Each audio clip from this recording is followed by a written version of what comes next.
نحمده ونصلي على رسوله الكريم اما بعد فاعوذ بالله من الشيطان الرجيم بسم الله الرحمن الرحيم رب اشرح لي صدري ويسر لي امري واحلل عقدة من لساني يفقهوا قولي واذا اردنا ان نهلك قرية، اور جب ہم ارادہ کرتے ہیں کہ ہم ہلاک کر دیں کسی بستی کو.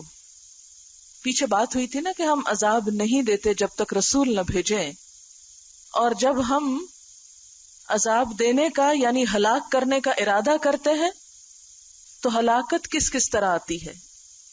ایک تو ہے نا قدرتی آفات کی شکل میں، اور دوسری امرنا مترفیہا، ہم حکم دیتے ہیں اس کے خوشحال لوگوں کو. مترف تیرے فے طرف سے، خوشحال طبقہ مترف. ففسقوا فیہا، تو وہ اس میں نافرمانیاں کرتے ہیں. یعنی جب کسی بستی کی شامت آ رہی ہوتی ہے تو کیا ہوتا ہے، ہم اس کے خوشحال لوگوں کو خوب ڈھیل دیتے ہیں، مہلت دیتے ہیں، چھوٹ دیتے ہیں، آزادی دیتے ہیں، اور وہ دنیا کے فراخ ہونے پر، آزادی ملنے پر مزید بگڑتے چلے جاتے ہیں، خوب اللہ کی نافرمانی کرتے ہیں. جب وہ نافرمانی کرتے ہیں دولت پا کر، تو جو نیچے کے طبقے ہوتے ہیں وہ ایک طرف ان کی دولت سے متاثر ہوتے ہیں، ان کی خوشحالی سے متاثر ہوتے ہیں، اور دوسری طرف ان کے غلط کام ان کو خوشنما نظر آتے ہیں، اور وہ یہ سوچتے ہیں کہ یہ لوگ غلط کام کر کے بھی اتنی ترقی کر رہے ہیں تو کیوں نہ ہم بھی ان جیسے ہی غلط کام کریں تاکہ ہم بھی ترقی پا سکیں. لہٰذا وہ ان کی تقلید شروع کر دیتے ہیں. اپنے معاشرے میں بھی ہم دیکھتے ہیں کہ فیشن کی ابتدا یا آغاز کہاں سے ہوتا ہے؟ ایلیٹ سے ہوتا ہے، اوپر کے طبقے سے، اور نیچے والے اندھا دھند اس کو فالو کرتے ہیں بغیر یہ دیکھے یا سوچے سمجھے کہ اس میں خدا کی ناراضگی ہے یا رضامندی، وہ کام صحیح ہے یا غلط. جو کام بھی ایک فریق کرتا ہے دوسرا اس کو فالو کرتا چلا جاتا ہے. اس طرح پورا معاشرہ گمراہی کی لپیٹ میں آ جاتا ہے، سارا معاشرہ گمراہ ہو جاتا ہے. اب نتیجہ کیا نکلتا ہے؟ فحق علیہ القول، تو اس پر بات چسپاں ہو جاتی ہے. کون سی بات؟ عذاب کی بات، یعنی عذاب کا فیصلہ اس پر لاگو ہو جاتا ہے. فدمرناها تدمیرا، تو ہم اسے برباد کر کے رکھ دیتے ہیں، پوری طرح برباد کرنا. جب تک کسی قوم کے اندر امر بالمعروف اور نہی عن المنکر ہوتا رہتا ہے تو قوم عذاب سے بچی رہتی ہے. اللہ کا وعدہ ہے اگر چند لوگ بھی کسی بستی کے اندر ایسے رہیں گے تو خواہ اکثریت گمراہ ہی کیوں نہ ہو، وہ بچے رہیں گے عذاب سے. لیکن اگر سب لوگ ایک برائی کو اچھائی سمجھ کر اسے اختیار کر لیں، اسے اپنا لیں، تو پھر سب کی شامت آ جاتی ہے. فرعون کی مثال ہمارے سامنے ہے. فرعون نے اپنی قوم کو غلط راہ دکھائی اور قوم اس کے پیچھے چل پڑی. نتیجہ کیا ہوا کہ جب فرعون موسیٰ علیہ السلام کا پیچھا کرنے کے لیے نکلا تو ساری قوم پیچھے نکل پڑی اور سب کے سب جا ڈوبے، ہلاک ہو گئے. جتنے بھی انبیاء کے پیچھے آپ نے واقعات پڑھے ہیں ان سب میں ایک کامن چیز آپ کو نظر آئے گی کہ جب بھی کسی قوم کے اندر نبی بھیجا گیا اور اس نے اسلام کا پیغام دیا تو جو اس کا خوشحال طبقہ تھا اس نے انکار کیا، کیونکہ اس کے مفاد پہ زد پڑتی تھی نا. تو ہر جگہ آپ پڑھیں گے فقال الملأ الذین کفروا من قومہ، اس کی قوم کے سرداروں نے کہا، کیا کہا؟ انکار کیا، مذاق اڑایا. خود نبی صلی اللہ علیہ وسلم کے ساتھ کیا ہوا؟ جب آپ نے دین کا پیغام دیا تو سب سے زیادہ مخالفت کس کی طرف سے سامنے آئی؟ سرداروں کی طرف سے، امیروں کی طرف سے. آپ پر ایمان لانے والوں میں زیادہ کون تھے؟ غریب لوگ تھے. اس لیے یہاں ایک طرح سے اہل مکہ کو، کیونکہ سورت بنی اسرائیل بھی مکی سورت ہے نا، اہل مکہ کو وارننگ دی جا رہی ہے کہ پچھلی بستیوں کے عذاب سے سبق سیکھو. جب بھی کوئی بستی تباہ ہوئی تو اس کے سرداروں کے انکار اور نافرمانی سے ہوئی، اور دوسرے لوگوں نے اس ظلم میں ان کا ساتھ دیا، نتیجتاً تباہی سب پر آئی. آپ دیکھیں کہ بعض اوقات لوگ خود اگر کسی جرم میں شریک نہ ہو لیکن جرم کو کیا کرتے ہیں، جرم کی تصدیق کرتے ہیں یا جرم کا ساتھ دیتے ہیں. آپ کو معلوم ہے وہ حدیث جس کا مفہوم کچھ اس طرح ہے کہ جب کوئی شخص کسی شخص کو ظالم سمجھنے کے باوجود اس کی ہاں میں ہاں ملاتا ہے، اس کا ساتھ دیتا ہے، تو اس جرم سے بھی عرش الہی کانپ جاتا ہے. اللہ تعالیٰ کو اتنا غصہ آتا ہے اس شخص پر جو غلط کام کو دیکھے اور پھر اس کی ہاں میں ہاں ملا دے. یعنی ظلم کا ساتھ دینا بھی ظلم ہی ہے. تو جب کوئی شخص خود نہیں بھی ظلم کر رہا لیکن دوسرے کے ظلم پر ہاں میں ہاں ملا رہا ہے، اس کے ظلم کو معمولی سمجھ رہا ہے، تو ایسی شکل میں پھر تباہی آ کر رہتی ہے. وَكَمْ أَهْلَكْنَا مِنَ الْقُرُونِ مِنْ بَعْدِ نُوحٍ، اور کتنی ہی ہلاک کی ہم نے بستیاں نوح علیہ السلام کے بعد. یعنی نوح علیہ السلام کے بعد عاد، سمود، قوم لوط، قوم فرعون، یہ سب تباہ ہوئیں اسی اصول کے تحت. وَكَفَى بِرَبِّكَ بِذُنُوبِ عِبَادِهِ خَبِيرًا بَصِيرًا، اور کافی ہے تیرا رب اپنے بندوں کے گناہوں سے خبر رکھنے والا، دیکھنے والا. یعنی بندوں کے گناہوں سے باخبر بھی ہے اور ان کو دیکھ بھی رہا ہے. تو کوئی یہ نہ سمجھے کہ ہم غلطی کر رہے ہیں اور ہماری پکڑ نہیں ہو رہی تو شاید اللہ تعالیٰ کو پتہ نہیں چلا. نہیں، اس کو سب پتہ چل رہا ہے، لیکن ہر فیصلے کا ایک وقت مقرر ہے. من کان یرید العاجلۃ، جو کوئی ارادہ رکھتا ہو عاجلہ کا، عاجلہ عین جیم لام اجلت، عاجل یعنی جلدی ملنے والی چیز، مراد ہے دنیا. جو عاجلہ کا خواہش مند ہو یعنی دنیاوی فائدوں کا خواہش مند ہو، عجلنا لہو فیہا ما نشاء، ہم جلدی دیتے ہیں اس کے لیے اس میں جو ہم چاہتے ہیں. لمن نرید، جس کے لیے ہم چاہتے ہیں. ایک شخص دنیا کے لیے جتنی بھی بھاگ دوڑ کرتا ہے، کسی اچھے کام کا بھی صلہ آخرت کی بجائے دنیا میں چاہتا ہے، تو ہم کیا کرتے ہیں؟ ہم اسے جلدی دیتے ہیں، لیکن ہر ایک کو نہیں، بلکہ جس کے لیے ہم چاہتے ہیں. اور اتنی زیادہ اس کو نہیں بھلائی مل جاتی جتنی وہ اپنے لیے سمیٹنا چاہتا ہے. لہذا ہر انسان جو دنیاوی فائدوں کا خواہش مند ہے اور صرف دنیا کو حاصل کرنے کا طالب ہے اور دنیا کے پیچھے پڑا ہوا ہے، وہ یاد رکھے کہ دنیا اس کو بس اتنی ہی ملے گی جتنی اللہ چاہے گا، اور اسی کو ملے گی جس کے لیے اللہ چاہے گا، کیونکہ رزق کی تقسیم اللہ کے اپنے ہاتھ میں ہے. کسی کی افراتفری اور جلد بازی اور بے صبری سے اس کو زیادہ مل نہیں سکتا. ثم جعلنا لہ جہنم، پھر اس شخص کے لیے دوسری طرف کیا ہے؟ جہنم ہے. کیوں؟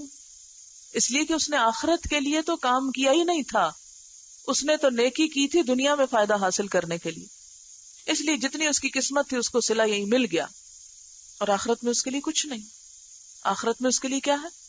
جہنم یصلاھا، جس میں وہ داخل ہوگا، یا دوسرا معنی جسے وہ تاپے گا. مذمومن، ملامت زدہ. مدحورا، رحمت سے دور کیا ہوا. پھر جو شخص صرف دنیا چاہے گا اس کے لیے آخرت میں کیا ہے؟ جہنم ہے، جس میں وہ داخل ہوگا، اپنے آپ کو ملامت بھی کرے گا اور اللہ کی رحمت سے وہ دور بھی ہوگا. اللہ کی رحمت سے قریب کون ہوتا ہے؟ جو اللہ کی خاطر، اللہ کی خوشی کے لیے، اللہ کی رضا کے لیے کوئی اچھا کام کرے. ومن اراد الآخرۃ، اور جو ارادہ کرتا ہے آخرت کا، جو آخرت چاہتا ہے، وسعی لہا سعیہا، اور کوشش کرتا ہے اس کے لیے مطلوبہ کوشش، یعنی جتنی کوشش چاہیے اس کے لیے، اس کی کامیابی کے لیے، اس کے لیے قیمت فراہم کرتا ہے جتنی آخرت کی قیمت ہے. وَهُوَ مُؤْمِنٌ، اور وہ مومن بھی ہے. فَأُولَئِکَ تو ایسے ہی لوگ کانا ہے سعیہم ان کی کوشش مشکورا قابل قدر، ان کی کوشش قابل قدر ہے. تو اس سے کیا پتہ چلتا ہے کہ قبولیت عمل کی 3 بنیادیں ہیں. اس آیت سے قبولیت عمل کی 3 بنیادیں پتہ چلتی ہیں. نمبر 1 اراد الاخرہ، آخرت کا ارادہ یعنی اخلاص، کوئی اس میں آلائش نہ ہو، صرف اللہ کی نیت کے لیے ہو، آخرت کی جزا کے لیے ہو. نمبر 2 وسعی لہا سعیہا، مطلوبہ کوشش جو سنت کے مطابق ہو، یعنی نیک عمل تو انسان جو چاہے کرتا رہے، لیکن اگر وہ نبی صلی اللہ علیہ وسلم کے بتائے ہوئے طریقے کے مطابق نہیں تو بڑی سے بڑی کوشش بیکار. اور نمبر 3 وہوا مؤمن، وہ مومن بھی ہو ایمان کے ساتھ، کیونکہ اگر کافر ہوگا تو کچھ نہیں ملے گا. فَأُولَئِکَ تو یہی لوگ کانا ہے سعیہم ان کی کوشش مشکورا قابل قدر، قابل قدر ہے ان کی کوشش، یعنی ان کو پھر ان کی کوشش کا صلہ دیا جائے گا. کلن نمد، ہر ایک کو ہم مدد دے رہے ہیں، ہاؤلائے و ہاؤلائے، ان لوگوں کو بھی ان کو بھی. یہ کون ہے؟ ہاؤلائے کون ہے؟ جو دنیا کے لیے بھاگ دوڑ کر رہے ہیں. وہ ہاؤلائے دوسرے کون ہے؟ جو آخرت کے لیے کوشش کر رہے ہیں. فرمایا کہ دونوں کو ہم مدد دیتے ہیں، دونوں کے لیے کوشش کی راہیں آسان کرتے ہیں. ہم ایسا نہیں کرتے کہ جو دنیا کے لیے کوشش کرے اس کی ہم کوشش ناکام کر دیں، اور جو آخرت کے لیے کرے صرف اس کی کوشش کامیاب کریں. اچھا کرنے والا اور برا کرنے والا دونوں کی کوششوں کا ثمرہ ہم دیتے ہیں، دونوں کو مدد دے رہے ہیں. اللہ نے دونوں کو ہی صلاحیتیں دے رکھی ہیں، کان، آنکھ، ناک، دل، دماغ، یہ سب کچھ، مال، دولت، اولاد، گھر بار، فیسلٹیز، وسائل، یہ سب دونوں فریقوں کو دے رکھے. یعنی دوسرے معنوں میں ظاہری شکل و صورت کے اعتبار سے دونوں برابر ہیں، نتیجہ دونوں کا مختلف ہے. اور مختلف ہونے کے اسباب کیا ہیں؟ ایمان، سنت رسول صلی اللہ علیہ وسلم کے مطابق عمل اور خلوص نیت کے ساتھ. اور پھر دوسرا معنی یہ بھی کہ دنیا کی نعمتیں ہم بلا تفریق مومن اور کافر دونوں کو عنایت کرتے ہیں. ایک شخص کافر ہو سکتا ہے، اس کے لیے قارون کے خزانے ہو سکتے ہیں، اور ایک شخص مومن ہو سکتا ہے، اور وہ بھی عبد الرحمن بن عوف، ابو بکر صدیق اور عثمان غنی کی طرح بہت مالدار ہو سکتا ہے. تو کسی شخص کا مالدار ہونا اس کے اللہ کے ہاں پسندیدہ ہونے کی علامت نہیں، اور کسی کا فقیر ہونا اللہ کے ہاں اس کے مغضوب علیہم ہونے کی علامت نہیں. دنیا کا مال یہ دونوں کو مل جاتا ہے، اور بعض اوقات دونوں کو نہیں ملتا. اور پھر ایک اور بات یہ کہ جو طالب دنیا ہو اس کو بھی دنیا ملتی ہے، اور جو طالب آخرت ہوتا ہے اس کو بھی دنیا ملتی ہے. ضروری نہیں کہ جو شخص آخرت کا طالب ہو اس کو دنیا میں بھوکوں مار دیا جائے کہ نہیں، چونکہ تم آخرت کی جزا کے لیے عمل کر رہے ہو اس لیے دنیا میں تو تمہیں کچھ بھی نہیں ملے گا. اسے دنیا میں بھی مل جاتا ہے، کیونکہ قیامت کے دن انسان کیا چاہے گا کہ اس کو اس کے اعمال کا صلہ پورا پورا یہاں دیا جائے، لیکن دیکھے گا کہ بعض اعمال ایسے کہ لا نقیم لہم یوم القیامت وزنا، ان کو کوئی وزن ہی نہیں بنے گا. جسے اب دیکھیں کہ روئی کا اگر ایک بڑا سا ڈھیر ہو تو اس کا وزن ہو سکتا ہے 1 کلو 2 کلو، لیکن ایک پتھر اتنا سا ٹکڑا بھی کلو کا ہو سکتا ہے. تو بالکل اسی طرح آخرت کے دن چھوٹی سی نیکی اگر خلوص نیت سے کی گئی ہے تو اس کا بہت بڑا وزن ہوگا، اور اگر ایک بڑے سے بڑا نیک عمل اچھی نیت کے بغیر ہے تو اس کا کچھ بھی وزن نہیں ہوگا. پھر فرمایا وما کان عطاء ربک محظورا، اور تیرے رب کی بخشش روکی ہوئی نہیں ہے. حضر حضر اپنے لیے باڑ بنانے والا، حضر کہتے ہیں بندش، رکاوٹ. باڑ بھی بندش ہوتی ہے نا. تیرے رب کی عطا جو ہے وہ روکی ہوئی نہیں، کہیں بند نہیں کی ہوئی، وہ سب کے لیے عام ہے. اس کے لیے بھی جو دنیا کے لیے کرے اور اس کے لیے بھی جو آخرت کے لیے کرے. انظر کیف فضلنا بعضهم علی بعض، دیکھو کس طرح فضیلت دی ہم نے ان میں سے بعض کو بعض پر. یعنی اگرچہ ایک مسلمان دنیا میں مال و دولت جاہ و جلال کے اعتبار سے کم ہو سکتا ہے، لیکن اپنے اخلاق، کردار، امانت، دیانت، حسن سلوک، حسن اخلاق کی وجہ سے وہ ایک مالدار کافر کے مقابلے میں بہت زیادہ عزت کا حامل ہو سکتا ہے. دیکھو ہم نے ایک گروہ کو دوسرے پہ کیسی فضیلت عطا کر رکھی ہے. یہ ایک گروہ کون سا ہے؟ جو مالدار ہے، اور دوسرا جو فقیر ہے لیکن ایمان رکھتا ہے، اخلاق رکھتا ہے. فرمایا کہ اللہ کے نزدیک وہ زیادہ خوش قسمت ہے جس کے پاس ایمان اور تقوی ہے اور حسن اخلاق ہے، بنسبت اس کے کہ جس کے پاس یہ سب کچھ نہیں لیکن دنیا کی آسائشیں اور مال و دولت بہت زیادہ. اچھا ہم کس کو خوش قسمت کہتے ہیں؟ لکی ہے فلان. کون ہے لکی؟ جو لاٹری میں کروڑ روپیہ جیت لے اور حرام مال سے اپنا گھر بھر لے، ہے نا؟